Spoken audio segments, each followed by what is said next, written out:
Parfois, sans même nous en rendre compte, l'amour que nous avons pour nos enfants peut se transformer en quelque chose qui les éloigne de nous, surtout après 70 ans. Beaucoup de parents pensent qu'ils protègent, qu'ils guident encore, mais en réalité, certaines habitudes silencieuses créent une distance invisible entre eux et leurs enfants adultes. Et le plus surprenant, c'est que ces erreurs naissent presque toujours d'un cœur rempli d'amour. Imaginez un instant où vous avez passé toute votre vie à élever vos enfants, à les protéger, à leur montrer le chemin. Mais un jour, ils deviennent adultes, ils construisent leur propre monde, leurs propres décisions, leurs propres batailles. Et pourtant, au fond de vous, une petite voix murmure encore. Je dois les aider, je dois intervenir. Je sais ce qui est mieux pour eux.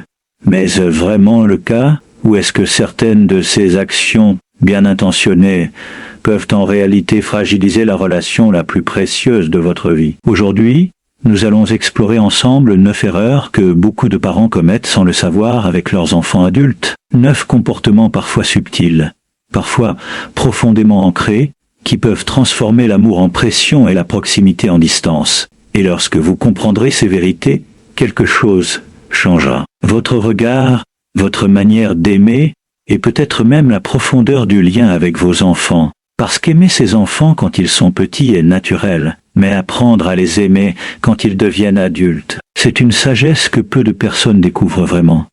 Et certaines de ces erreurs pourraient vous surprendre. L'amour d'un parent est sans doute l'une des forces les plus puissantes qui existent dans la vie humaine. Pendant des années, cet amour se manifeste à travers la protection, les conseils, les décisions prises pour le bien de l'enfant. Un parent surveille, corrige, guide, parfois même décide à la place de son enfant, parce que l'enfant est encore fragile, encore en train d'apprendre le monde. Mais le problème commence souvent lorsque cette habitude de protection ne disparaît pas avec le temps.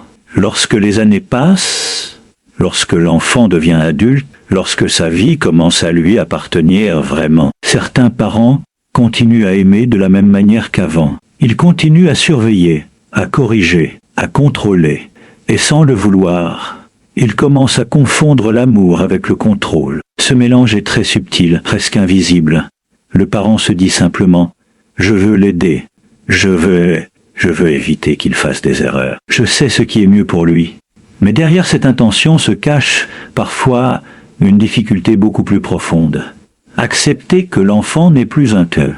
Enfant, après 70 ans, beaucoup de parents portent en eux toute une vie d'expérience. Ils ont connu les échecs, les difficultés, les regrets, les sacrifices. Naturellement, ils veulent transmettre cette sagesse à leurs enfants pour leur éviter les mêmes douleurs. Mais la vie a une règle étrange et immuable. Chaque génération doit apprendre par ses propres expériences. Aucun être humain ne grandit réellement en vivant la vie de quelqu'un d'autre. Pourtant, lorsqu'un parent tente constamment de diriger les choix de son enfant adulte, que ce soit dans son travail, dans son mariage, dans son mode de vie, il envoie sans le vouloir un message très puissant. Je ne te fais pas entièrement confiance. Et ce message, même s'il n'est jamais prononcé, est ressenti profondément. L'enfant adulte peut commencer à se sentir observé, jugé, parfois même étouffé. Ce qui était censé être une preuve d'amour peut progressivement devenir une source de tension silencieuse. Le parent pense protéger, mais l'enfant ressent une limitation. Le parent pense guider, mais l'enfant ressent une pression. C'est ainsi que naît une distance émotionnelle qui ne se voit pas immédiatement. Elle ne provoque pas forcément des disputes. Elle ne crée pas toujours des conflits ouverts. Et petit à petit, l'enfant adulte commence à partager moins de choses, à expliquer moins de décisions, à garder certaines parties de sa vie pour lui. Mais parce qu'il cherche simplement l'espace nécessaire pour être lui-même. Et souvent, le parent ne comprend pas pourquoi cette distance apparaît. Il se demande « Pourquoi mon enfant me parle moins? Pourquoi me dit-il moins de choses qu'avant ?» La réponse est parfois cachée dans cette confusion entre aimer et contrôler. Car aimer un enfant adulte demande une transformation intérieure très profonde. Ce n'est plus l'amour qui protège constamment, qui corrige, qui dirige. C'est un amour plus silencieux, plus confiant, plus respectueux de la liberté de l'autre. Un amour qui observe sans intervenir à chaque instant. Un amour qui conseille seulement quand on le demande. Un amour qui accepte que les erreurs fassent partie du chemin de la vie. Et cette transformation peut être difficile, surtout pour un parent qui a passé toute sa vie à protéger. Mais paradoxalement, c'est précisément ce lâcher-prise qui permet souvent de renforcer la relation. Parce que lorsqu'un enfant adulte se sent respecté dans ses choix, il revient naturellement vers ses parents, non pas par obligation, mais par confiance et par affection véritable. Et c'est à ce moment-là que l'amour parental retrouve sa forme la plus pure, celle qui ne contrôle plus, mais qui inspire profondément. Donner des conseils est une habitude profondément ancrée chez de nombreux parents. Depuis que l'enfant est petit, offrir des suggestions, indiquer le bon chemin, prévenir les erreurs fait partie de ce rôle naturel. Mais lorsque l'enfant devient adulte, ce réflexe, aussi bien intentionné soit-il, peut se transformer en une source de tension invisible. Les conseils non sollicités, surtout lorsqu'ils s'accumulent, créent une dynamique subtile où l'adulte se sent jugé plutôt qu'accompagné. Même un parent aimant peut, sans le vouloir, transmettre le message. Tu n'es pas capable de décider par toi-même. Et ce simple sentiment, bien que silencieux, peut générer de la frustration, de la résistance et parfois un éloignement émotionnel progressif. L'enfant adulte, cherchant à s'affirmer et à construire sa propre vie, peut ressentir ses conseils comme une intrusion constante dans son espace personnel, une limite imposée à sa liberté. Ce qui semblait être une expression d'amour devient progressivement une barrière invisible. Chaque suggestion non demandée, chaque opinion partagée sans invitation, ajoute un poids psychologique que le parent ne perçoit pas toujours. Le cœur du problème réside dans la distinction entre aider et diriger. Lorsque le conseil est offert sans qu'il soit désiré, il cesse d'être un outil de soutien pour devenir un mécanisme de contrôle, même subtilement. Et souvent, les parents ne voient pas cette ligne fine. Ils pensent qu'ils montrent leur amour et leur expérience, mais en réalité, l'enfant adulte ressent une pression constante pour répondre aux attentes ou pour prouver qu'il peut gérer sa vie. Cette situation peut provoquer un paradoxe douloureux. Plus le parent veut aider, plus l'enfant peut se retirer. L'adulte, cherchant à se définir en dehors de l'influence parentale, commence à prendre ses distances, à limiter la communication, à choisir ses moments pour partager ses décisions. Et cela peut laisser le parent perplexe, blessé ou même frustré. Car il ne comprend pas pourquoi son amour, ses conseils, ne sont pas accueillis comme auparavant. La clé réside dans la conscience et le respect de la liberté de l'autre. Savoir quand se taire, quand écouter, quand offrir un soutien uniquement lorsqu'il est sollicité, transforme complètement la dynamique relationnelle. Les conseils doivent devenir un choix, un cadeau offert avec délicatesse et non une obligation imposée. Apprendre à donner de l'espace à un enfant adulte n'est pas un signe de désintérêt, mais une preuve de maturité émotionnelle et de sagesse. Cette approche permet à l'adulte de se sentir valorisé, reconnu et capable, tout en maintenant un lien affectif fort et respectueux.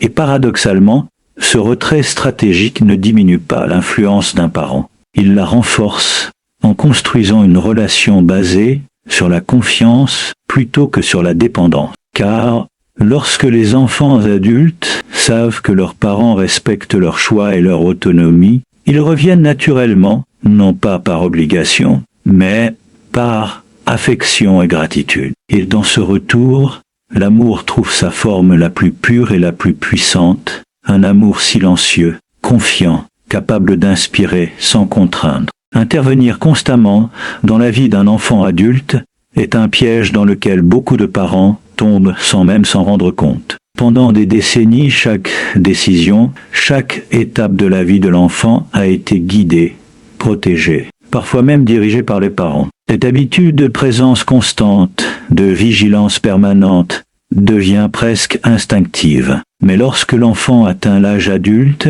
cette intervention, si elle n'est pas ajustée, peut devenir un obstacle invisible à son épanouissement personnel. Même si l'intention est de protéger ou d'aider, intervenir trop fréquemment envoie un message subtil mais puissant. tu ne peux pas gérer ta vie seul. Ce message, bien que silencieux, peut profondément affecter l'estime de soi de l'adulte et sa capacité à prendre des décisions avec confiance. L'enfant adulte, qui cherche à affirmer son indépendance, peut ressentir cette intrusion comme une limite imposée à sa liberté, un contrôle déguisé en sollicitude. Les interventions répétées, qu'elles prennent la forme de suggestions, de critiques, ou même de simples questions insistantes sur les choix de vie, peuvent créer une tension invisible qui fragilise le lien affectif. L'adulte se retrouve dans une position paradoxale. D'un côté, il aime et respecte ses parents, de l'autre, il ressent le besoin de protéger sa propre autonomie. Cette dynamique subtile mais constante peut conduire à un retrait progressif. L'enfant adulte commence à partager moins d'informations, à éviter certains sujets, à créer des espaces de vie où les parents n'ont pas accès. Et souvent, les parents ne comprennent pas cette distance croissante. Ils continuent à intervenir, pensant que cela démontre leur amour, alors qu'en réalité, cela renforce la séparation. Il y a un paradoxe puissant dans cette situation. Plus un parent veut être présent pour protéger et aider, plus il risque de pousser son enfant adulte à prendre ses distances. Comprendre ce mécanisme demande une profonde introspection. Il faut reconnaître que l'amour ne se mesure pas à la quantité d'interventions ou de conseils prodigués, mais à la capacité de soutenir sans imposer, de conseiller seulement quand c'est demandé, de respecter la liberté de l'autre, apprendre à observer sans intervenir constamment, à offrir son expérience sans diriger, transforme complètement la relation. L'enfant adulte se sent respecté, valorisé et libre de construire sa vie selon ses propres choix, tout en sachant que le parent est là en soutien, non en juge. Et paradoxalement, cette absence d'intervention constante ne crée pas de distance, mais renforce la confiance et l'attachement. Car lorsque l'adulte se sent maître de sa vie tout en sachant qu'il peut compter sur le soutien de ses parents, le lien affectif devient plus profond, plus solide, basé sur le respect mutuel et la compréhension. Intervenir moins, c'est en réalité intervenir mieux, d'une manière qui inspire et soutient sans contraindre, permettant à l'amour parental de se manifester dans sa forme la plus mature et la plus puissante. Accepter que ses enfants soient devenus indépendants est sans doute l'un des défis les plus difficiles pour un parent après 70 ans. Pendant des décennies, la vie a été partagée, les décisions prises ensemble, les routines établies, et chaque réussite ou difficulté de l'enfant a été ressentie intensément par le parent. Cette proximité crée un lien profond, mais elle peut aussi rendre la transition vers l'indépendance de l'adulte extrêmement délicate. Beaucoup de parents éprouvent un sentiment de perte, une nostalgie inconsciente pour le temps où ils étaient le centre de la vie de leur enfant, où leurs conseils et leur présence étaient essentiels à chaque étape pensée. Refuser d'accepter cette autonomie nouvelle peut se manifester de différentes manières. Une surveillance accrue, des questions incessantes, des critiques déguisées en conseils, ou une inquiétude constante pour des décisions que l'enfant prend désormais seul. Le parent se dit souvent « Je veux juste m'assurer qu'il ne se trompe pas, je l'aidais ». Mais derrière cette intention se cache parfois une difficulté plus profonde. Laisser partir mentalement et émotionnellement un enfant qu'on a élevé avec tant de soin. Et ce refus inconscient de reconnaître leur indépendance peut créer une tension subtile mais persistante. L'enfant adulte ressent ce besoin constant de validation ou cette inquiétude sous-jacente et peut commencer à se sentir limité dans ses choix, jugé ou même incompris. Il y a une dynamique paradoxale à l'œuvre. Plus un parent lutte pour rester impliqué dans chaque aspect de la vie de son enfant adulte, plus il risque de provoquer un éloignement silencieux. Car la vraie indépendance ne se mesure pas seulement à la capacité de prendre des décisions ou de gérer sa vie financièrement. Elle se mesure aussi à l'espace émotionnel que l'enfant peut occuper sans que le parent intervienne de manière intrusive. Accepter l'autonomie d'un enfant adulte exige donc un profond lâcher-prise, une capacité à faire confiance, à croire que malgré les erreurs possibles, l'enfant saura trouver son chemin. Cela demande également de redéfinir le rôle parental, passer de celui qui dirige et protège, celui qui soutient et observe, qui offre son expérience seulement lorsqu'elle est demandée et qui respecte les choix de l'autre. Ce processus n'est pas toujours facile. Il peut réveiller des peurs anciennes, des regrets ou des insécurités sur le passage du temps et sur ce que signifie vraiment être utile à ses enfants. Pourtant, paradoxalement, c'est précisément cette acceptation de l'indépendance qui renforce le lien entre le parent et l'adulte. Lorsque l'enfant se sent libre de ses décisions tout en sachant que ses parents sont présents pour le soutenir sans imposer leur volonté, la relation devient plus équilibrée, plus profonde, plus authentique. Et c'est à ce moment-là que l'amour parental atteint une forme de maturité exceptionnelle. Un amour qui respecte, qui inspire confiance, qui valorise la liberté et qui, sans contraindre, permet aux enfants adultes de s'épanouir pleinement, tout en maintenant une connexion affective durable et sincère.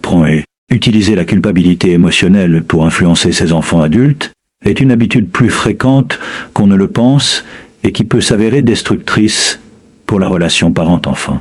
Souvent, cette culpabilité naît d'un sentiment d'inquiétude ou d'amour intense, d'un besoin de protéger ou de s'assurer que l'enfant prend les bonnes décisions. Les parents peuvent penser qu'ils motivent leurs enfants à agir correctement, à rester proches ou à respecter certaines valeurs, mais en réalité, ce mécanisme subtil manipule l'émotion de l'adulte plutôt que de l'inspirer. Dire des phrases comme « Après tout ce que j'ai fait pour toi, si tu ne fais pas ça, je serai très déçu » crée une pression invisible et constante. Même si l'intention n'est pas de blesser, l'effet sur l'enfant adulte est profond. Il se sent responsable du bonheur ou de la tranquillité de ses parents, ce qui peut générer du stress, de l'anxiété et un sentiment de dette émotionnelle qui n'a rien à voir avec l'amour véritable. Cette culpabilité empêche souvent l'enfant de prendre des décisions librement, car il se demande toujours si ses choix provoqueront de la peine ou de la déception chez ses parents. Elle peut également miner la confiance en soi de l'adulte, car il apprend à mesurer ses actions non pas selon sa propre éthique ou ses désirs, mais selon la réaction potentielle de ses parents. La relation, qui devrait être basée sur le respect mutuel et la confiance, devient alors asymétrique. L'enfant donne pour éviter la culpabilité, et le parent reçoit, parfois sans même réaliser qu'il impose cette charge émotionnelle.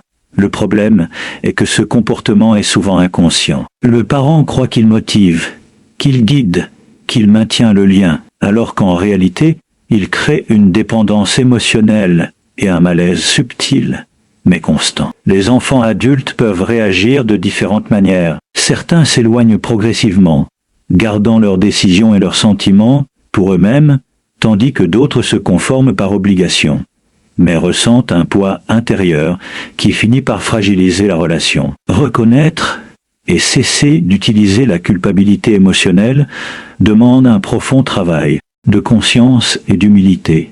Il faut comprendre que l'amour véritable ne cherche pas à contrôler ou à imposer, mais à soutenir et à respecter l'autonomie. Il faut apprendre à accueillir les choix de l'enfant adulte avec confiance, même lorsque ces choix diffèrent de ce que le parent aurait imaginé. Ce lâcher-prise transforme radicalement la dynamique familiale. L'enfant se sent libre, responsable de sa propre vie, et pourtant soutenu, aimé et reconnu dans sa capacité à décider par lui-même.